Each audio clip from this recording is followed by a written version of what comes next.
तो भाई हम लोग अपने डेली लाइफस्टाइल में इतने ज्यादा बिजी रहते हैं जिसके चक्कर में हम अपनी बेसिक ग्रूमिंग हैबिट्स को बिल्कुल भूल ही जाते हैं या उन्हें ज्यादा इंपॉर्टेंस ना देते हुए स्किप कर देते हैं, जिसकी वजह से हम ना चाहते हुए भी लोगों को बहुत ही अनअट्रैक्टिव और अनहाइजीनिक इंसान लगते हैं। हम जितना ध्यान अपने कपड़ों पर और अपनी पर्सनैलिटी पर देते हैं उतना ही ध्यान हमें अपने ग्रूमिंग रूटीन पर भी देना चाहिए, ताकि हम अपनी पर्सनैलिटी के जरिए लोगों पर और भी अच्छा इंप्रेशन डाल सके। अगर आप भी चाहते हो कि आप लोगों को एक अट्रैक्टिव और हाइजीनिक इंसान लगो, तो आज मैं आपको 7 ऐसी बेसिक ग्रूमिंग टिप्स के बारे में बताऊंगा जिन्हें रेगुलर बेसिस पर फॉलो करके आप लोग अपने ओवरऑल लुक्स को और भी इनहेंस कर सकते हो। इस वीडियो के अंदर मैं आप लोगों को कुछ ऐसी बातें बताने वाला हूँ जो आपके लिए बहुत ही ज्यादा इंपॉर्टेंट हैं, जिन्हें आप किसी भी कंडीशन में मिस ना कर दो, इसलिए आपको ये वीडियो स्टार्टिंग से लेकर एंड तक जरूर से देखनी है। तो भाई सबसे पहली ग्रूमिंग टिप जो आपको फॉलो करनी है वो यह है कि आप महीने में एक बार अपना हेयर कट जरूर से करवाया करो। एक हेयर स्टाइल हमारे ऊपर तभी ज्यादा अच्छा लगता है जब हम उसे सही तरीके से मेंटेन करके रखते हैं, मतलब कि जब हम टाइम टू टाइम अपना हेयर कट कराते रहते हैं। अगर हम टाइम पर अपना हेयर कट नहीं कराते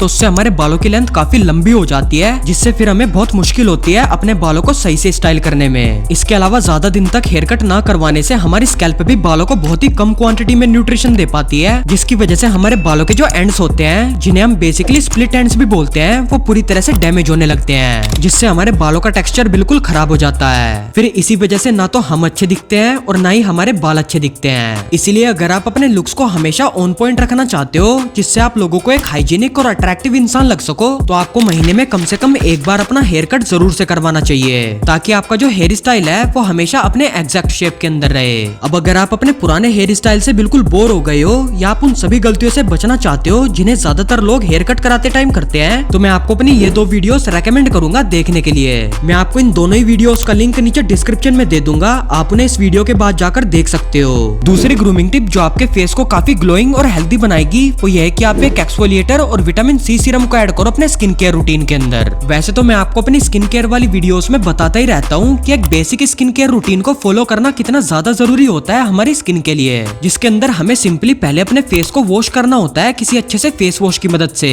देन उसके बाद हमें मॉइस्चराइजर का यूज करना होता है और लास्ट में स्किन को सन टैन से बचाने के लिए हमें सनस्क्रीन का यूज करना होता है। अब इन तीनों स्टेप्स को रेगुलरली फॉलो करने के बाद भी कुछ लोगों को डल स्किन, डार्क स्पॉट्स और सन टैन की प्रॉब्लम रहती है, जिसकी वजह से वो लोगों के सामने बहुत ही अनकॉन्फिडेंट फील करते हैं। अगर आप एक स्किन केयर रूटीन को फॉलो करने के बाद भी डल स्किन, डार्क स्पॉट्स और सन डैमेज की प्रॉब्लम को फेस कर रहे हो, तो आपके लिए सबसे बेस्ट होगा कि आप अपने स्किन केयर रूटीन के अंदर एक विटामिन सी सीरम और एक्सफोलिएटर को ऐड करो। ये दोनों मार्केट के सबसे बेस्ट प्रोडक्ट्स हैं जिन्हें डल स्किन, डार्क स्पॉट्स और सन टैन की प्रॉब्लम को ट्रीट करने के लिए काफी ज्यादा यूज किया जाता है, जिससे आपकी स्किन क्लियर भी होती है और साथ में आपकी स्किन पर काफी अच्छा ग्लो भी आता है। अब आपको विटामिन सी सीरम और एक्सफोलिएटर को किस तरह से यूज करना है, तो उसके लिए आपको पहले अपने फेस को एक फेस ब्रश और फेस वॉश की मदद से जेंटली एक्सफोलिएट करना है 3 से 4 मिनट तक, जो आपकी स्किन से डेड स्किन सेल्स को रिमूव करके आपके डार्क स्पॉट्स को कम करने में बहुत हेल्प करेगा। ये मेथड आपको हफ्ते में सिर्फ 1 से 2 बार यूज करना है। अगर इससे ज्यादा यूज करोगे तो ये आपकी स्किन को डैमेज कर सकता है। एक्सफोलिएशन के बाद आपको अपनी स्किन पर विटामिन सी सीरम की 3 से 4 ड्रॉप्स को अप्लाई करना है। फिर उसके बाद आप अपना मॉइस्चराइजर लगा सकते हो और मॉइस्चराइजर के बाद अपनी सनस्क्रीन लगा सकते हो। मैंने आपको कुछ बेस्ट विटामिन सी सीरम और एक्सफोलिएशन के लिए फेस ब्रशेस का लिंक नीचे डिस्क्रिप्शन में डाल दिया है, वहां से आप उन्हें खरीद सकते हो। तीसरी ग्रूमिंग टिप जो आपको जरूर से फॉलो करनी है वो यह है कि आप अपनी आईब्रोज और अपनी बियर्ड को हमेशा एक सही शेप में रखा करो। जब भी हम लोग ग्रूमिंग के बारे में बात करते हैं तो सबसे पहले हमारा ध्यान हमारी आईब्रोज और बियर्ड पर जाता है, जो कि हमारे फेस के सबसे प्रोमिनेंट फीचर्स होते हैं। अब ऐसे बहुत सारे लोग हैं जो अपनी बियर्ड को तो सही तरीके से मेंटेन करके रखते हैं, बट जब आईब्रोज की बात आती है तो वो उन्हें बिल्कुल भूल ही जाते हैं। आपके फेस को अट्रैक्टिव दिखाने में जितनी आपकी बियर्ड इंपॉर्टेंट होती है, उससे कहीं गुना ज्यादा आपके आईब्रोज पर डिपेंड रहता है कि आपका फेस कितना अट्रैक्टिव लगेगा।